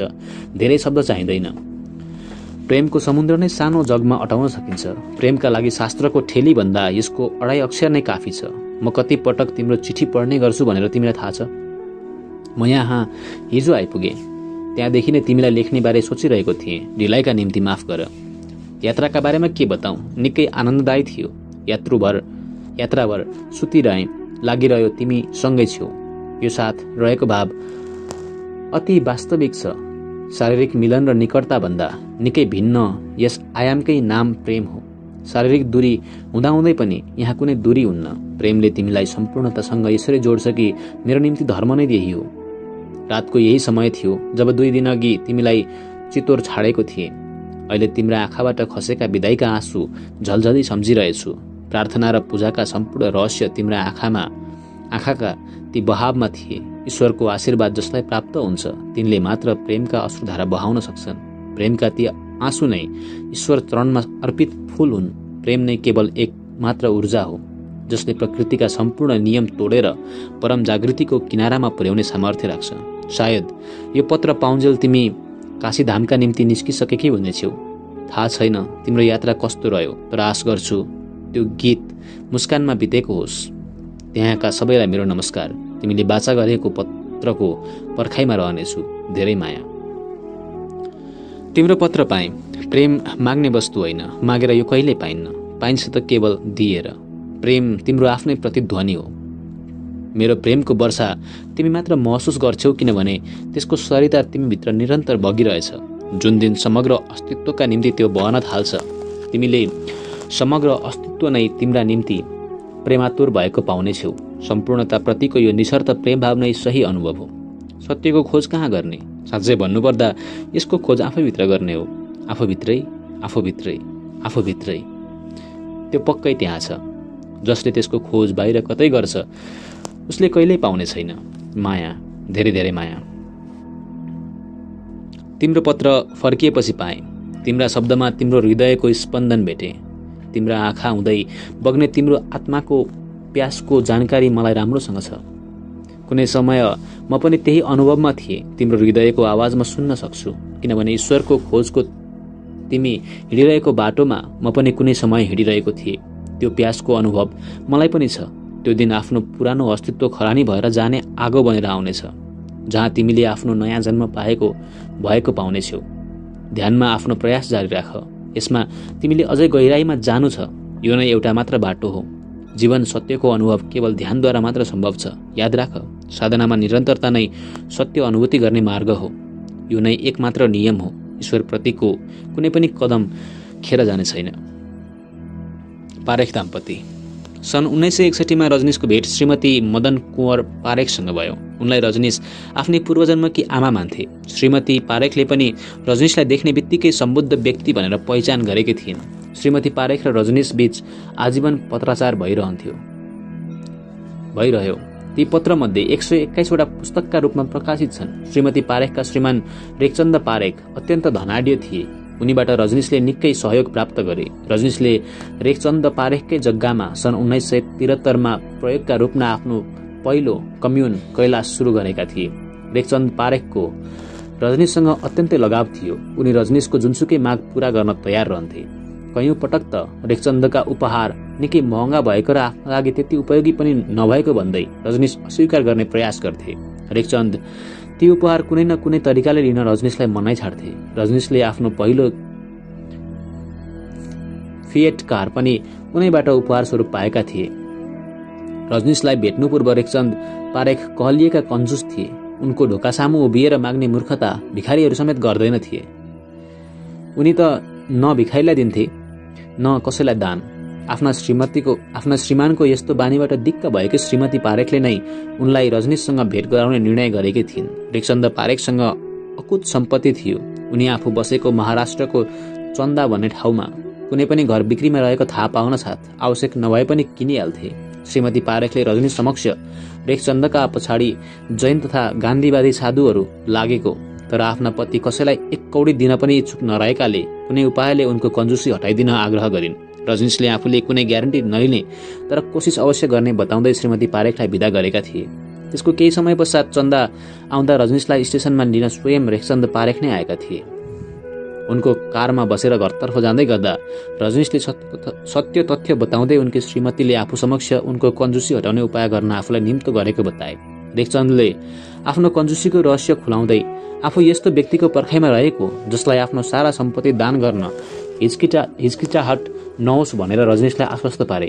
उनीहरू घर पुगेपछि रेखचन्दले रजनीशलाई सोझै बैठक कोठामा लिएर गए। त्यो देखेर श्रीमती पारेख छक्क परिन्, किनभने यस अघि घर ल्याएका कुनै पनि सन्तलाई त्यहाँसम्म लैजान दिएका थिएनन् उनको श्रीमानले। रजनीश र रेखचन्दका बीचमा पहिलो भेटमै यसरी एउटा अनौठो तालमेल बन्न पुगेको थियो। रजनीशलाई देख्ने बित्तिकै रेखचन्दलाई आफ्नो सारा सम्पत्तिले दानका लागि कुरेको मान्छे यही हो भन्ने लागेको थियो। रजनीशलाई रेखचन्दले कुनै बखत चाहिएको जति रकम आफूसँग आएर माग्न पनि रजनीशलाई भनेका थिए। परम कन्जुस रेखचन्दको रजनीशप्रतिको यो उदारता देखेर चकित नहुने कोही थिएन। रजनीशलाई श्रीमती पारेखले लेखेका पत्रका केही अंश। साँझदेखि हुरी बतास चलिरहेको छ। हुण्डरीले रुखहरू लडाइरहेका छन्। विद्युत आपूर्तिमा आएको अवरोधका कारण शहर अँध्यारोमा डुबेको छ। घरमा दियो बालेर बसेकी छु। माटोको दियो छ तर त्यसको ज्योति निरन्तर आकाश छुन माथितिर उन्मुख छ। मानिसको चेतना पनि त यो दियोको ज्योति जस्तै हो। माटोले बनेको शरीरभित्र केही छ जो निरन्तर शरीरभन्दा माथिको कुनै अज्ञात आयाम चुम्न उद्यत छ। यो चेतना जीवन ज्योति नै मानिसको प्राण हो। यो मुक्त भई उडान भर्न चाहने तत्त्व नै आत्मा हो। यही ज्योतिका कारण नै मानिस छ, कुनै अन्य जनावरभन्दा नितान्त भिन्न छ। यदि यस ज्योतिलाई निर्वाध बल्न दिने हो भने मानिसको समग्र अस्तित्वमै क्रान्ति हुन्छ। मानिस माटोको दियो हो, तर त्यहाँ ज्योतिको जगमगाउने सम्भावना पनि छ। यदि कोही केवल शरीर रूपी दियोमा मात्र रहन्छ भने उसको मानव जीवन बेकार छ। जसले जीवन ज्योति खोज आफूभित्र गर्छ उसका निम्ति यही पृथ्वीमै प्रभु मिलन सम्भव छ। टिक टिक गर्दै घडी फेरि चल्दैछ। हुन त यो चल्न छोडेको नै पो कहिले थियो र? मेरा निम्ति भने समय रोकिएको थियो। अझ भन्नुपर्दा म आफू त्यस स्थितिका निम्ति केही क्षण बन्द थिएँ जहाँ समय निरन्तर दौडिरहेको छ। समयको नितान्त नयाँ बिल्कुलै भिन्न आयाममा थिएँ म। समयको पन्जाबाट निस्किँदाको क्षण कति आनन्ददायी छ। मस्तिष्कका सबै चित्र रोकिएको त्यो क्षण। मस्तिष्क नै त समय रहेछ। यसभन्दा बाहिरको ध्यानको स्थितिमा समय कहाँ छ र? विचार जसै शून्य हुन्छ, समय पनि रोकिन्छ। बाँकी रहन्छ केवल वर्तमान। वर्तमानको त्यो क्षण केवल भाषिक प्रयोजनका निम्ति मात्र समय हो। अहिले यहाँ कुनै समय छैन। समयको गणना र सीमाभन्दा निकै भिन्न वर्तमानको क्षण हुन्छ। त्यस क्षणमा शान्ति र आनन्दको सरिता निरन्तर बहन्छ। म त्यस संसारबाट भर्खर बाहिर आएकी छु। अहो कस्तो शान्ति! टाढा कतै चराहरूले गाइरहेका छन्, कतै कुनै घरबाट बच्चा रोएको आवाज आइरहेको छ। जीवन कति आनन्ददायक छ। चिकित्सा, चमत्कार र सम्मोहनको अनुभव। सन् 1961 रजनीश पटनामा थिए। त्यति बेला उनी एकजना डाक्टर मित्रको घरमा पाहुना भएर बसेका थिए। उनलाई बुद्धत्व प्राप्ति पश्चात प्राय सताउने गरेको माइग्रेन त्यस दिन अत्यन्त तीव्र भइरहेको थियो। उनी आँखै खोल्न नमिल्ने गरी असह्य पीडाले छटपटाइरहेका थिए। डाक्टर मित्र रजनीशको यो स्थितिदेखि निकै चिन्तित थिए। उनलाई कमसेकम सहयोग गर्न तत्पर थिए। रजनीश भने एकपटक माइग्रेन सुरु भएपछि 21 दिन रहने र कुनै औषधिले त्यसलाई निको पार्न नसक्ने भन्दै टाउकोमा बरफ राखी दुःख बिर्सन खोज्दै थिए। राति सुत्न आराम हुने भन्दै डाक्टर मित्रले उनलाई निदाउने औषधि दिए। अनेक थरीका औषधि लिएर हार खाइसकेका रजनीशलाई त्यो निद्रा लाग्ने औषधिप्रति कुनै विश्वास थिएन। तैपनि साथीको मन राख्नका निम्ति उनले त्यो औषधि खाए। आश्चर्यजनक रूपमा त्यस रात सुतेर भोलिपल्ट उठ्दा उनको माइग्रेन गायब थियो। रजनीश जबलपुरमा रहँदा त्यहाँ एक निकै प्रख्यात व्रत नामका बङ्गाली डाक्टर थिए। उनी रोटरी क्लबका सदस्य थिए, जहाँ रजनीश आफ्ना प्रवचन दिन प्राय जाने गर्थे। रजनीशको प्रवचन सुन्दा सुन्दा डाक्टरमा आध्यात्मिक रहस्यवादका बारेमा जान्ने निकै गहिरो इच्छा विकसित भएको थियो। यो इच्छा पूर्तिका निम्ति उनी सुफी, हासिद, जैन, तन्त्र आदिका अनेक रहस्यवादी पुस्तक पढ्थे। पुस्तक पढ्ने क्रममा उनले एक दिन तिब्बती तन्त्रमा प्रयोग हुने बार्दोका बारेमा थाहा पाए। यसका बारेमा विस्तृत जानकारी पाउने आशा राखेर उनी रजनीश कहाँ गए। उनले आफूलाई बार्दोका बारेमा विस्तृत रूपमा बताउन आग्रह गरे। रजनीशले त्यसका निम्ति आफै उनको क्लिनिकमा आउने बताए। एक दिन रजनीश उनको क्लिनिकमा पुगे। आफूले उनलाई बार्दोको प्रयोग गरेर देखाउने भन्दै रजनीशले केही क्लोरोफर्म मागे। डाक्टर सुरुमा त अन्कनाए, तर बार्दोको प्रयोग हेर्न पाउने लोभमा उनले रजनीशलाई क्लोरोफर्म दिए। रजनीशले त्यो क्लोरोफर्म सुँग्दै आफूले एकबाट गिन्ती सुरु गर्ने र होस रहउन्जेल गर्ने र बेहोसी पश्चात फेरि होसमा आएपछि पहिला जहाँसम्म पुगेको थियो त्यहाँबाट उल्टो गिन्ती गर्ने बताए। रजनीश गन्दै थिए। क्लोरोफर्मको असरले बिस्तारै उनलाई लट्ठ्याउँदै थियो। सँगसँगै उनको आवाज मधुरो हुँदै गयो। 9 सम्म गनेपछि उनी पुरै बेहोस भए। केही क्षणपछि जब होस आउन सुरु भयो उनले ठ्याक्कै 9बाट उल्टो गिन्ती सुरु गरे। यसरी रजनीशले डाक्टरलाई बार्दोको प्रयोग देखाउँदै यसको प्रयोग मर्ने बेलामा होसपूर्वक मर्न र नयाँ जन्म लिने बेलामा आफ्नो रोजाइको भ्रूण र आमा बुवा छान्नमा तिब्बती रहस्यवादी तान्त्रिकहरूले प्रयोग गर्ने गरेको प्रस्ट्याए। धेरै डाक्टरहरू र उपचार पद्धति ध्यानपूर्वक निहालेपछि रजनीशले कुनै पनि चिकित्सा शास्त्रले काम गर्नु र कसैलाई स्वस्थ पार्नुको पछाडि बिरामीलाई विश्वासमा लिने कामको ठूलो हात हुन्छ भनेर थाहा पाए। रजनीशका केही मित्र नक्कली डाक्टर थिए। उनीहरू वास्तविक औषधिको सट्टा माटो वा चिनीका गोली जस्ता चीज औषधिको रूपमा आफ्ना बिरामीलाई दिने गर्थे। ती डाक्टरको वजनदार व्यक्तित्वप्रतिको विश्वासका कारण बिरामी ठिक हुन्थे। रजनीशको विचारमा होमियोपेथी वा नेचुरोपेथी जस्ता चीजको कुनै औषधीय गुण नभए पनि बिरामी निको हुनुका पछाडि यी चीजमा बिरामीको विश्वास र त्यसले जन्माउने आत्मसम्मानको हात धेरै हुन्छ। आफू बिरामी पर्दा भने उनी एलोपेथिक सिवाय अरू केहीमा विश्वास गर्दैनथे। जीवनको उत्तरार्धमा त उनका व्यक्तिगत डाक्टर र नर्सहरूको फौज नै थियो जो हरेक समय उनको सेवामा तैनात रहन्थ्यो, जसका सबै सदस्यहरू उनकै सन्यासी थिए।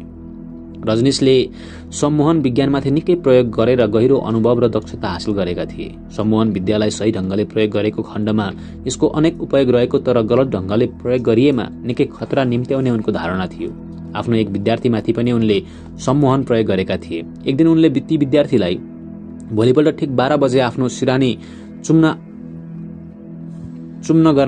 चुम्बन गर्ने आदेश दिएर त्यो सिरानी उसकै आँखा अगाडि आफ्नो सुटकेसभित्र हाले। भोलिपल्ट ठिक 12 बजे त्यो विद्यार्थी उनका सामु सिरानी माग्न आइपुग्यो। रजनीशले दिउँसै सिरानीको के काम र किन चाहियो जस्ता प्रश्न सोधे। विद्यार्थीले आफूलाई कारण त थाहा नभएको तर आफूलाई भित्रैबाट त्यो सिरानी जसरी भए पनि फेला पार्ने आदेश आइरहेको बतायो। रजनीशले सिरानी निकालेर दिए पश्चात त्यो विद्यार्थी त्यसलाई चुम्न थाल्यो। विद्यार्थी आफूले सिरानी चुम्नुको कारण बुझ्न सकिरहेको थिएन, अचम्म मानिरहेको थियो। रजनीश भने चेतन मनमाथिको प्रभाव देखेर चकित र सम्मोहन शास्त्रप्रति नतमस्तक थिए।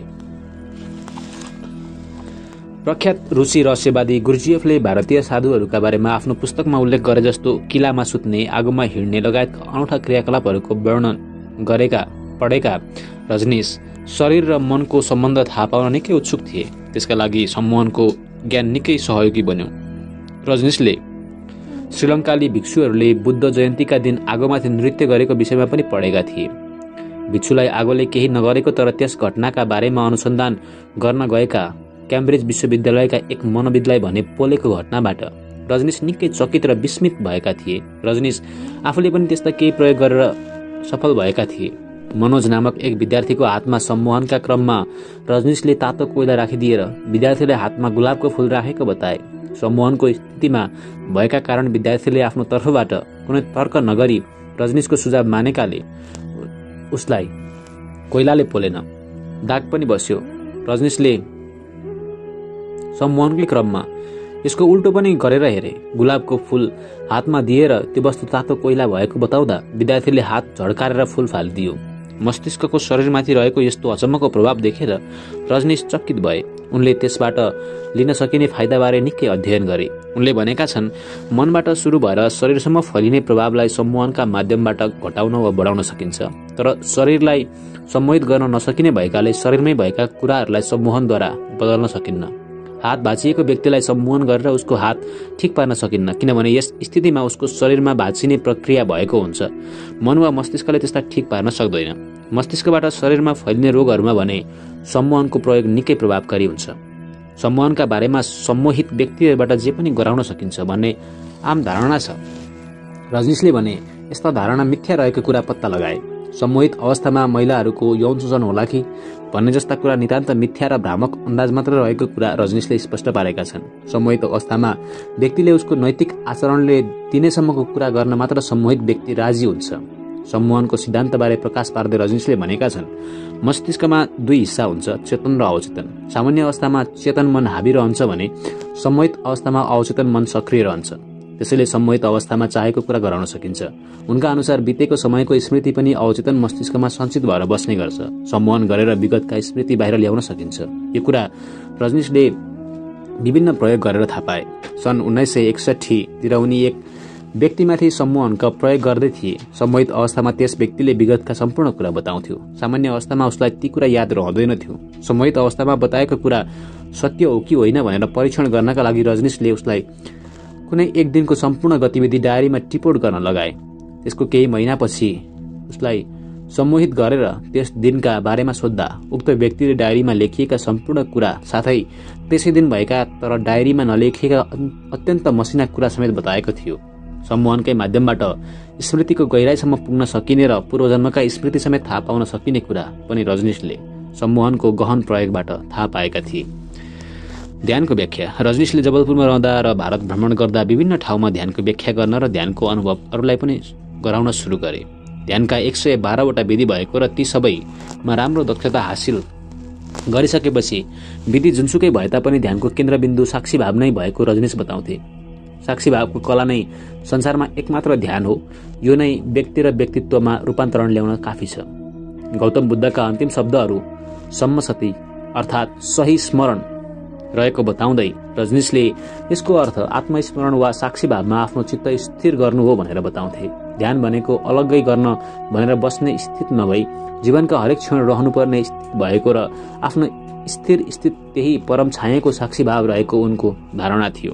ध्यानको स्थितिलाई व्याख्या गर्दै रजनीशले आफूले गरेका हरेक कार्य द्रष्टाभावले हेर्ने गरेको र त्यस द्रष्टाभावमा स्थिर रहनु नै ध्यान हो भनेर भनेका छन्। ध्यानमा धर्म, जात अथवा ध्यान गर्ने तरिकाको कुनै महत्त्व नभई द्रष्टाभावको महत्त्व रहेको रजनीशको तर्क थियो। मसँग ध्यान वा द्रष्टाभाव के हो भनेर सोध्ने गरिन्छ। आफूले गरिरहेको हरेक कार्यलाई कुनै पनि तर्क र सही वा गलत भन्ने भाव बिना हेर्नु र यस हेराइलाई सतत बनाउनु नै ध्यान हो। अहमको मरीचिकालाई विलीन गराएर परममा चित्तलाई स्थिर गराउन यति नै काफी छ। बाँकी सबै कि कोरा आडम्बर हुन् कि त्यो स्थितिसम्म लिएर जाने तयारी हुन्। म ध्यानमा इच्छुक सबैलाई भन्छु, पहिला आफ्नो शरीरप्रति सजग हुने र त्यस पश्चात आफ्ना विचार भावनाप्रति सजग हुने। यी प्रति सजग हुन साथै साक्षी भाव गहन भएर आउन थाल्छ।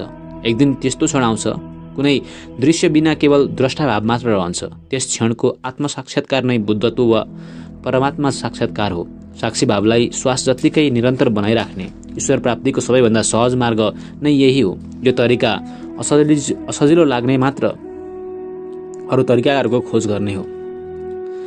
भारतका विभिन्न तथाकथित साधु महात्माहरूले गर्ने गरेको आध्यात्मिक गुणहरूको रजनीशले सधैँ खण्डन गरे। धार्मिक हुनुको मतलब शरीरलाई कष्ट दिनु वा दुर्बोध्य मन्त्रहरूको सुगा रटाइ गर्नु कदापि होइन भन्ने उनको मान्यता थियो। शरीरलाई कष्ट दिनु परमात्मा प्रतिको अपमान हो भन्ने उनको मान्यता थियो। ध्यानमा सहयोगी हुने भनेर साधुहरूद्वारा प्रचारबाजी गरिएको व्रत लिने र ब्रह्मचर्य पालन गर्ने नियमहरूप्रति रजनीशको ठाडो विमति थियो। जबरजस्ती लादिएको ब्रह्मचर्यको कुनै महत्त्व नहुने र त्यस्ता मान्छे झन् कामुकताले भरिएको हुने उनको धारणा थियो। ध्यानमा हुने बाधा नै व्रतका रूपमा शरीरले पाउने कष्ट र ब्रह्मचर्यका रूपमा मनले पाउने कष्ट हुन् भनेर रजनीशको भनाइ थियो। उनी बारम्बार गौतम बुद्धको मजहिम निकाय अर्थात् मध्य मार्गको समर्थन गर्दै न त भोग्नु र न त भाग्नु, केवल जाग्नु भनेर भन्थे। चित्त र शरीर दुवै शान्त बनेपछि सही र गलतको चुनाव बिना चित्त केवल द्रष्टाभावमा स्थिर बन्छ।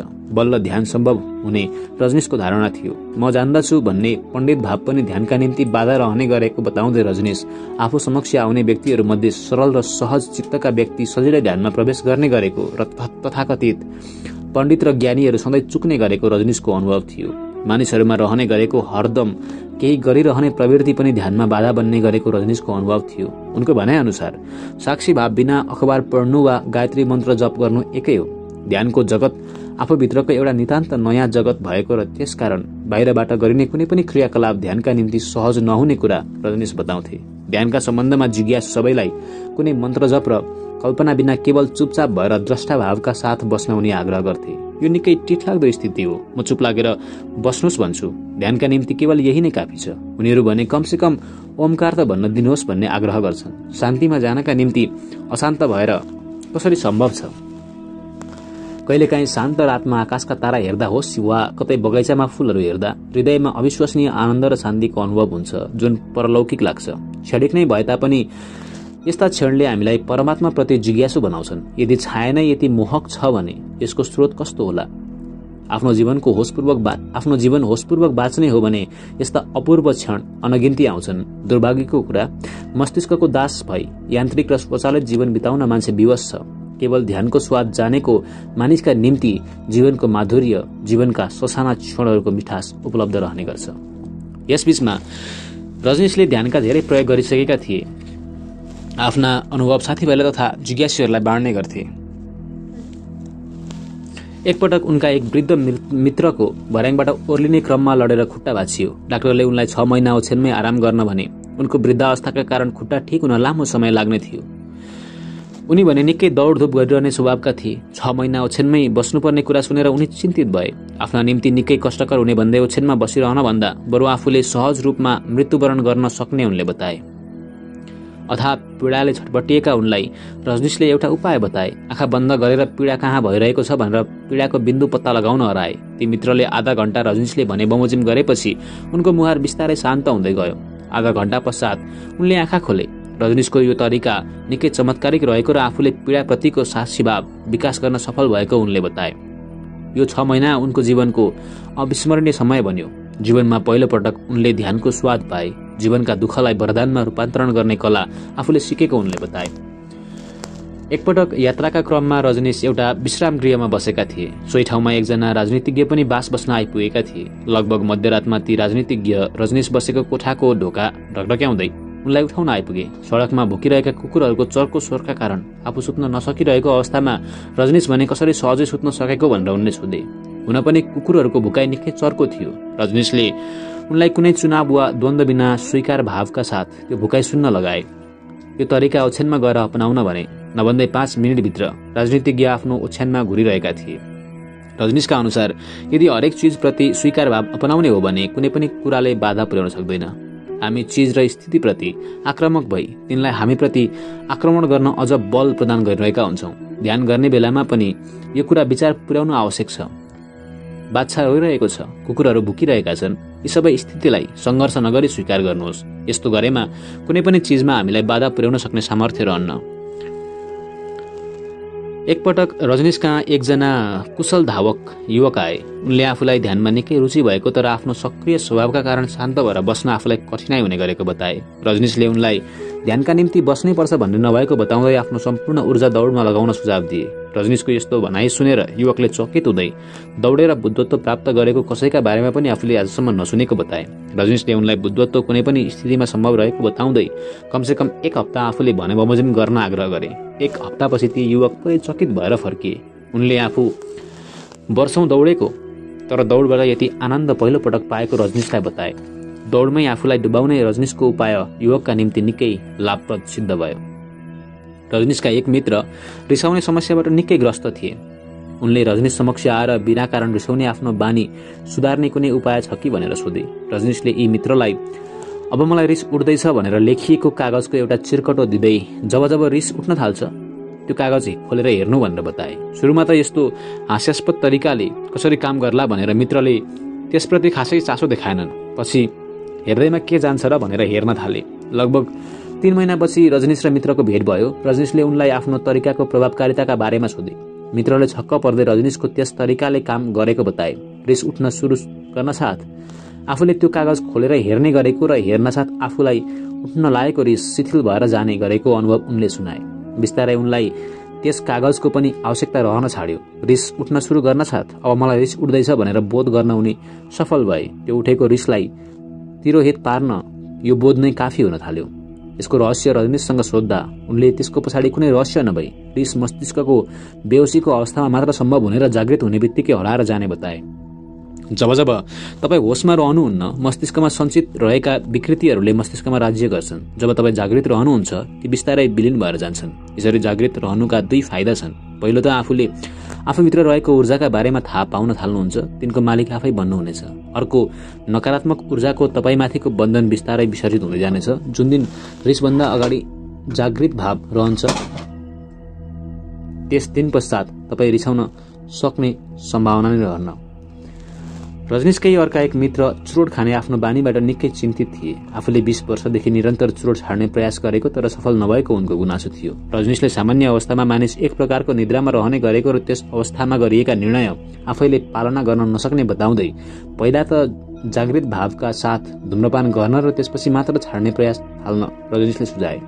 आफ्नो तरिका 20 दिन गरेर हेर्न उनले मित्रलाई आग्रह गरे। रजनीशले भने बमोजिम गर्न थालेको 1 हप्तामै ती मित्रले धूम्रपान त बेहोसीमा गरिने मूर्खता पो रहेछ भनेर देखे। जसै होस् जागृत भयो। धूम्रपानको कुनै औचित्य उनले देखेनन्। यसरी उनको निकै लामो कुलत छुट्यो। रजनीशका एकजना मित्र रक्सी पिउने बानीका कारण दुखी थिए। सहायताका लागि उनी रजनीश कहाँ पुगे। उनले आफूलाई ध्यानमा रुचि भए पनि असाध्यै रक्सी पिउने गरेका कारण अध्यात्मको बाटो सायद अब आफ्ना निम्ति अर्को जन्ममा मात्र सम्भव रहेको दुखेछ पोखे। आफ्नो रक्सी पिउने लत छुटाउन उनले भरमग्दुर प्रयास गरेका थिए तर सफल हुन सकिरहेका थिएनन्। आफ्नो बानी नत्यागिकन ध्यान गर्न सकिने कुनै विधि छ कि भनेर बुझ्न उनी रजनीश समक्ष गएका थिए। मित्रको कुरा सुनेपछि रजनीशले उनको रक्सी पिउने बानी ध्यानकै खोज रहेको बताए। रक्सीको काल्पनिक मातभन्दा ध्यानको शाश्वत मातका निम्ति तयार रहन पनि उनलाई आग्रह गरे। आफ्नो भनाइको व्याख्या गर्दै रजनीशले रक्सीको मातमा आफूलाई बिर्सन खोज्नुका पछाडि ध्यानकै अभिप्सा रहने गरेको बताए। उनको ध्यानको नयाँ मात सिकाउने उनलाई ध्यानको नयाँ मात सिकाउने बताउँदै रजनीशले त्यसका निम्ति पुरानो मात छाड्न नभन्ने र यी दुईमध्ये जुन मात उत्कृष्ट लाग्छ कालान्तरमा त्यसैलाई छान्न सल्लाह दिए। ती मित्र रजनीशको प्रस्तावमा सहमत भएर दिनहुँ ध्यान गर्न आउन थाले। पहिला रक्सीको मातमा डुबे जस्तै बिस्तारै ध्यानको मातमा डुबुकी मार्न थाले। बिस्तारै उनले रक्सी कम पिउन र ध्यान धेरै गर्न थाले। अहिले तपाईहरूले सुन्नुभएको वाचन अनुपम पोखरेलले लेख्नुभएको पुस्तक ओशो एक असाधारण जीवन कथाको आजको अङ्क हो। आजको अङ्क यहाँहरूलाई कस्तो लाग्यो कमेन्टमा आफ्नो प्रतिक्रियाहरू छोड्न नभुल्नुहोला भन्दै चाँडै नै अर्को अङ्क लिएर उपस्थित हुने बाचा गर्दै म प्रस्तुता यहाँहरू समक्षबाट ओझेल पर्न चाहन्छु। नमस्कार।